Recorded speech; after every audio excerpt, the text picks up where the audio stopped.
Hello, my dear family. Hope you're doing all well. Welcome and welcome back to my channel. आज मैं आपके साथ share करने वाली हूँ कि इस पोटली बैग को जो कि ट्रेडिशनल थोड़ी होती है उसको मैंने कैसे बनाया है बहुत इजी वे में। तो चलो शुरुआत करते हैं।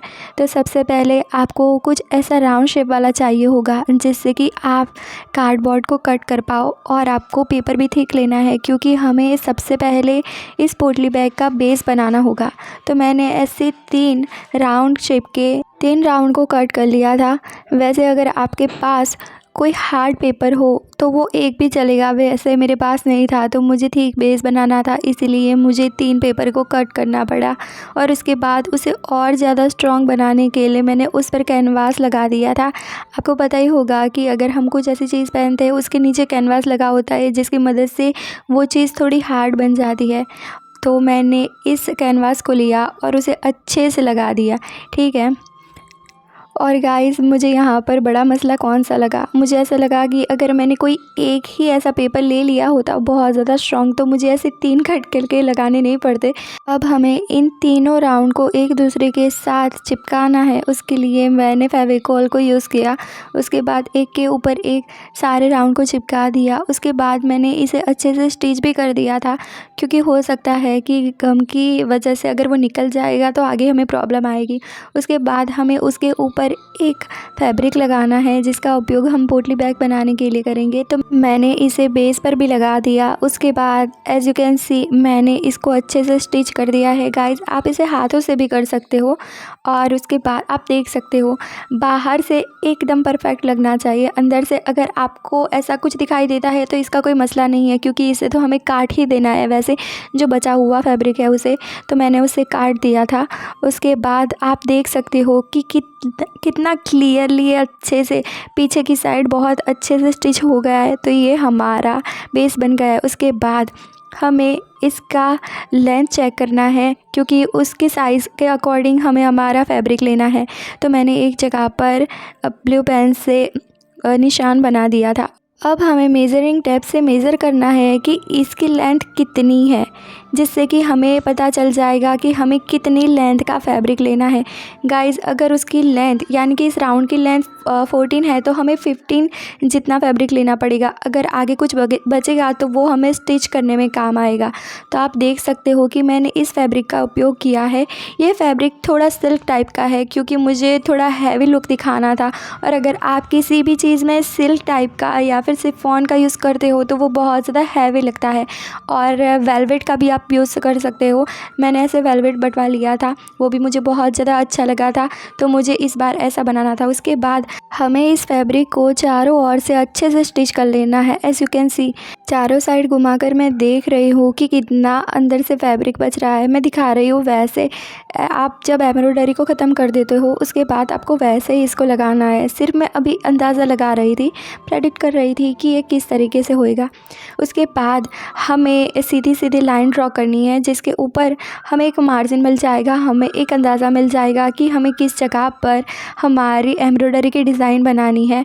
तो मैंने इसको पेंसिल की मदद से ऐसे लाइन बना दी थी। गाइस, याद रखना कि कभी भी ऐसी चीज़ का उपयोग मत करो फैब्रिक में जिसके दाग छूट जाए। उसके बाद अब मेन बारी आती है जो कि मेरी फेवरेट चीज़ है, हमें इस पर ड्राइंग करनी थी। और गाइस, आपको पता ही है कि अभी फ़िलहाल ट्रेंड में चल रहा है बहुत सारे ऐसे दुपट्टा और उस पर यानी कि साड़ी और ये सब पर चल रहा है पेंटिंग वाला, फैब्रिक पेंटिंग चल रही है। उसके बाद मैंने इस बाहुल पर इस कपड़े को लगा दिया था और उस पर ड्राइंग करने के लिए सबसे पहले मैंने इसको ड्रॉ कर दिया था। यहाँ पर बड़ी गलती मेरी ये हो गई कि मैंने इजी ख़त्म करने के लिए पेन का उपयोग किया जो कि मुझे नहीं करना चाहिए था क्योंकि इसके दाग रह जा रहे थे। उसके बाद मैंने फेविक लेके जो कलर्स होते हैं उसका उपयोग किया। न जाने क्या प्रॉब्लम आ रही थी पर ये कलर अच्छे से स्प्रेड नहीं हो रहा था क्योंकि मैंने डायरेक्ट लगाया था, उसमें वाटर मैंने ऐड नहीं किया था। बट ये भी बहुत बाद में भी प्रॉब्लम आ गई क्योंकि मैंने जब वाटर ऐड किया ना तो आप देख पा रहे हो कि ये कलर बहुत ज़्यादा स्प्रेड होता जा रहा है। उसके बाद मैंने ये सितारा को लिया था और गाइस, आप देख सकते हो मैंने सबसे पहले इन सितारा को इस पर फेविकॉल की मदद से सिर्फ चिपका दिया है जिससे कि मुझे पता चल जाएगा कि कहाँ कहाँ मुझे इसे स्टिच करना है। आप बीच में देख पा रहे हो कि मैंने जो पेन से ड्राइंग की थी वो क्लियरली दिखाई दे रही है, जो कि बहुत ख़राब लग रही थी। बट इसका कोई मसला नहीं है, क्योंकि बाद में मैंने इसे अच्छे से ठीक कर दिया था।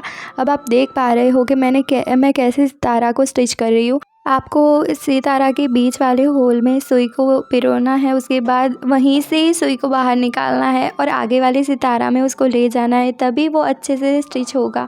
और गाइस याद रखना, अगर आप ये सब चीज़ें कर रहे हो ना, अगर आप एम्ब्रॉयडरी चीज़ को कर रहे हो ना, ये सब करना आपको पसंद है, तो सबसे पहले अंदाज़ा लगाओ, पहले ड्राइंग ख़त्म करो, उसके बाद कोई ऐसी चीज़ लो, मतलब कोई चिपकाने वाली जो कि ट्रांसपेरेंट हो, तो वो आपके एम्ब्रॉयडरी मटेरियल को चिपका देगी। उसके बाद ही आपको स्टिच करना है। अगर मटेरियल को चिपकाना भी उतना ज़रूरी है और स्टिच करना भी बहुत ज़्यादा ज़रूरी है। मैं 2 थ्रेड का उपयोग कर रही थी, पर मुझे ऐसा लगा बाद में कि अगर मैं एक का भी उपयोग करती तो भी ये बहुत अच्छे से लग जाता। अब आप देख पा रहे हो कि मैंने फेविक लेके वाइट कलर को उपयोग किया है, क्योंकि उसके बाद मुझे इसमें और ज़्यादा डिटेल फिल करनी थी। आपको पता ही होगा कि डिटेल फिल करना मुझे कितना ज़्यादा अच्छा लगता है, अगर आपने मेरे पहले वीडियो देखे होंगे तो। और आपको पता ही होगा कि रोज़ के जो पैटर्न होता है, जो हम इंटरनेट पर देखते हैं, जो कि फैब्रिक पर किए होते हैं, उसमें ये डिज़ाइन बहुत ही ज़्यादा कॉमन है, जो कि अच्छी भी बहुत ज़्यादा लगती है।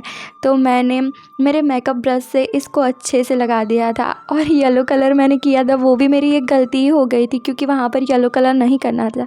उसके बाद मैंने पत्तियाँ बनाने के लिए ये ग्रीन कलर का उपयोग किया था। एज़ यू कैन सी कि ये कितने अच्छे से लग रहा है। मुझे बाद में समझ आया था कि इसमें मुझे क्या मिलाना था, मुझे एक ऑयल को मिलाना था। उसके बाद ये आप देख पा रहे हो कि कितनी सुंदर डिज़ाइन बनकर रेडी हो गई है। फिर मैंने ये येलो कलर पर ही पत्तियाँ बना दी थी, क्योंकि मुझे बाद में समझ आया कि ये येलो कलर करना मेरी सबसे बड़ी गलती हो गई थी इसमें। उसके बाद आप देख पा रहे हो कि मैंने ये गोल्डन कलर के धागे का उपयोग किया है और ये कट मोती का उपयोग किया था। और ये पत्ती वाले कट होता है, वो सितारा जो कहते हैं, मुझे पता नहीं है उसे क्या कहते हैं, पर उसका उपयोग किया था। उसको मैंने जहाँ पर पत्तियाँ बनाई थी वहाँ पर उस एम्ब्रॉयडरी को किया था, क्योंकि वो जगह थोड़ी खाली खाली दिखाई दे रही थी, जो कि अच्छी नहीं लग रही थी। तो मुझे ऐसा लगा कि मुझे इस पर भी थोड़ी एम्ब्रॉयडरी करनी चाहिए। आप साइड में देख पा रहे हो वही पैटर्न मैंने इस पत्ती में की थी। अब बारी आती है हमारी आगे की एम्ब्रॉयडरी डिज़ाइन की, तो मैंने इसी पत्ती का उपयोग किया था। और गाइस आप देख पा रहे हो कि सबसे पहले हमें मार्जिन लेना था, तो मैंने अच्छे से पेंसिल से इसे ड्रॉ कर दिया, लाइंस को बना दिया, जिससे कि मुझे अंदाज़ा मिल जाएगा कि मुझे कहाँ पर एम्ब्रॉयडरी करनी है। अब शुरुआत करते हैं हम हमारी पत्ती को लगाने की। गाइस सबसे ज़्यादा ज़रूरी है, आप इस चीज़ को याद रखना कि मैं पत्तियाँ कैसे लगा रही हूँ, ठीक है। अगर आपके पास भी एम्ब्रॉयडरी का ऐसा सामान है तो आप ऐसे ही लगाना, क्योंकि मैंने बहुत सारे वीडियो देखने के बाद इसको देखा था, तब जाकर मुझे समझ में आया। क्योंकि ये लगता बहुत आसान है पर उतना होता नहीं है। इसको लगाने में पहले मुझे बहुत दिक्कत आई, पर उसके बाद धीरे धीरे मुझे समझ में आ गया था कि मुझे इसे किस तरीके से लगाना है। हाँ, ये चीज़ें थोड़ी टाइम टेकर होती है, पर बनने के बाद ये बहुत ही ज़्यादा सुंदर दिखाई देती है। जब ये पूरी लाइन ख़त्म हो जाएगी उसके बाद आप देखना कि ये कितनी ज़्यादा सुंदर दिखाई देती है। वैसे मैंने इसको लगाने में बहुत ज़्यादा टाइम लिया था, पहले मुझे आया नहीं, पर बाद में मुझे बहुत अच्छे से आ गया था।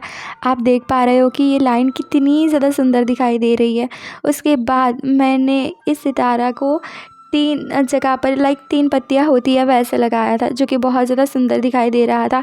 और इसको भी मैंने थ्रेड से अच्छे से स्टिच कर दिया था, क्योंकि सबसे बड़ी दिक्कत कहाँ पर आती है, मुझे ये लगता है कि अगर मैं लगाऊंगी उसके बाद अगर ये निकल गया तो मेरी पूरी मेहनत वेस्ट हो जाएगी, जो कि मैं नहीं चाहती हूँ। एज यू कैन सी कि मैंने किस तरीके से इसको लगाया है, वो करते करते मैंने थोड़ी थोड़ी जगह छोड़ के सारी पत्तियों को लगा दिया था। उसके बाद ऊपर की जो लाइन थी वहाँ पर मैंने कट मोती को लगाया था। आपको क्या करना है, अगर आप अगला वाला कट मोती लगा रहे हो तो आपको थ्रेड पीछे वाले मोती में से निकालनी है, ठीक है। तो रिपीट करते आपके सारे कट मोती एक स्ट्रेट लाइन में लग जाएंगे। ये भी मैंने एक वीडियो में देखकर लगाया था। पहले तो मैं सीधे सीधे मोती लगा रही थी ये कट मोती, पर वैसे नहीं होता। एज यू कैन सी कि मैं किस तरीके से लगा रही हूँ। और हाँ, मैंने ये जो फैब्रिक लिया था ना, इस पर एक और भी प्रॉब्लम आ रही थी। अगर मैं कोई भी ट्रांसपेरेंट ग्लू भी इस पर लगा रही थी ना, फिर भी ये दिखाई प्रॉपरली दे रहा था। इसीलिए मैंने सोचा कि मैं स्टिच ही डायरेक्टली करूँगी, इस पर ग्लू नहीं लगाऊँगी। पर वो भी बहुत ज़्यादा ज़रूरी होता है। गाइज़, आप देख पा रहे हो, मैंने अभी आपको बोला कि मैंने गोल्डन धागे का उपयोग किया था, यानी कि थ्रेड का, और ये बहुत ही ज़्यादा थिक था। तो मैंने क्या किया, इसमें से एक एक धागा निकाला और उसको सुई में पिरो के फिर मैंने एम्ब्रॉयडरी से स्टिच किया था, इसकी मदद ली थी, और ये बहुत ही ज़्यादा सुंदर दिखाई देता है। आप देख पा रहे हो कि मैंने काफ़ी सारी लाइंस को ख़त्म कर दिया है एम्ब्रॉयडरी की, और ये जो आप सितारा देख पा रहे हो उसको भी मैंने ग्लू की हेल्प से लगा दिया था, और बहुत ही कम क्वांटिटी में लिया था जिससे कि मेरा फैब्रिक ख़राब ना हो जाए, और उसको मैंने यही गोल्डन थ्रेड से स्टिच कर लिया था। और हाँ गाइज़, अगर आपको ये एम्ब्रॉयडरी की डिज़ाइन अच्छी लगी हो तो प्लीज़ मेरे चैनल को लाइक, शेयर एंड सब्सक्राइब ज़रूर से कर देना। आप देख पा रहे हो कि ये सारी चीज़ों को लगाने के बाद ये फैब्रिक कितना ज़्यादा सुंदर दिखाई दे रहा है, बहुत ही ज़्यादा। और आपने ऊपर देखा, उस तरीके से मैंने सारी जगह पर पिन को लगा दिया था, जिससे कि ऊपर की साइड को मुझे मार्जिन मिल जाएगा कि मुझे कहाँ पर लेस लगानी है। लेस लगाने के बाद आप देख पा रहे हो कि ये फैब्रिक और भी ज़्यादा, यानी कि ये पोटली बैग और भी ज़्यादा हैवी लुक दे रहा था।